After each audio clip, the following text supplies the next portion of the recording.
Untuk bisnis seperti makanan, minuman, obat-obatan, dan kosmetik, mengelola stok bukan hanya soal mengetahui berapa banyak barang yang tersedia. Tanggal produksi, tanggal kadaluarsa juga sangat penting.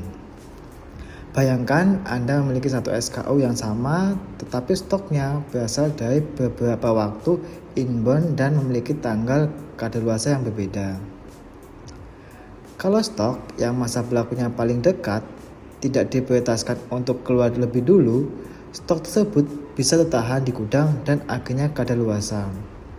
Nah, di sini fitur pengolahan batch di Pixel membantu Anda mengolah stok dengan lebih akurat.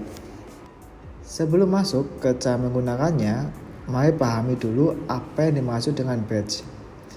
Batch adalah sekelompok produk yang masuk dan disimpan pada waktu serta kondisi yang sama.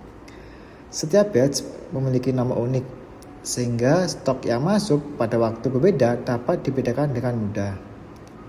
Di dalam batch, terdapat informasi penting seperti tanggal inbound, tanggal produksi, tanggal kadaluarsa, supplier, dan jumlah stok. Sederhananya, nama batch bisa dianggap sebagai kartu identitas untuk setiap kelompok stok. Selain batch, ada juga konsep masa berlaku. Masa berlaku menunjukkan berapa lama produk dapat mempertahankan kualitasnya sejak tanggal produksi dalam kondisi penyimpanan normal. Dengan mencatat informasi ini, sistem dapat membantu menentukan tanggal kadaluarsa produk dan memastikan stok yang dikeluarkan masih berada dalam masa berlaku. Bahkan, Anda dapat mengatur peringatan sebelum kadaluarsa agar tim dapat mengambil tindakan lebih awal sebelum produk benar-benar kadaluarsa. Sekarang kita mulai pengaturannya. Masuk ke pengaturan, pilih pengaturan stok, lalu masuk ke pengolahan dalam gudang. Di sini aktifkan pengolahan batch. Perlu diperhatikan, fitur batch merupakan fitur VIP dan fitur stok harus sudah diaktifkan terlebih dahulu. Setelah pengolahan batch diaktifkan, Anda dapat mulai mengelola stok dan statistik usia stok berdasarkan batch inbound. Setelah batch aktif, Anda dapat mengaktifkan pengolahan masa berlaku untuk SKU gudang tertentu. Fitur ini cocok untuk produk seperti makanan, obat-obatan, kosmetik, dan produk lain yang memiliki masa berlaku. Masuk ke SK gudang, kemudian pilih edit atau tambah SK gudang, aktifkan pengolahan masa berlaku, lalu atur masa berlaku dan peringatan sebelum kadaluarsa. Satuannya dapat menggunakan hari, bulan, atau tahun. Jika Anda memiliki banyak SKU, pengaturan ini juga dapat dilakukan secara massal melalui operasi massal. Agar lebih mudah memantau stok yang mendekati kadaluarsa, Anda juga dapat mengatur peringatan sebelum kadaluarsa. Setelah aturan terkait diaktifkan di pusat peringatan, sistem akan memberikan peringatan ketika sisa hari masa berlaku produk sudah kurang dari batas yang ditentukan. Dengan begitu, tim dapat mengambil tindakan lebih awal, misalkan melakukan promosi, atau menyesuaikan penyimpanan. Setelah pengolahan masa berlaku diaktifkan, informasi tanggal produksi, tanggal kadaluarsa perlu dicatat saat proses inbound tertentu. Misalnya, saat mengirimkan pesanan pembelian, menerima barang dari pembelian, atau transfer stok, maupun melakukan inbound manual dan penambahan stok lainnya, jika masa berlaku SK gudang sudah diatur, Anda cukup mengisi salah satu tanggal produksi atau tanggal kadaluarsa. Sistem akan menghitung tanggal lainnya berdasarkan masa berlaku yang sudah ditentukan. Untuk setiap SKU, pada setiap nomor rak, Anda juga dapat menambahkan maksimal 5 kelompok tanggal produksi dan tanggal kadaluarsa. Lalu, bagaimana sistem menentukan batch?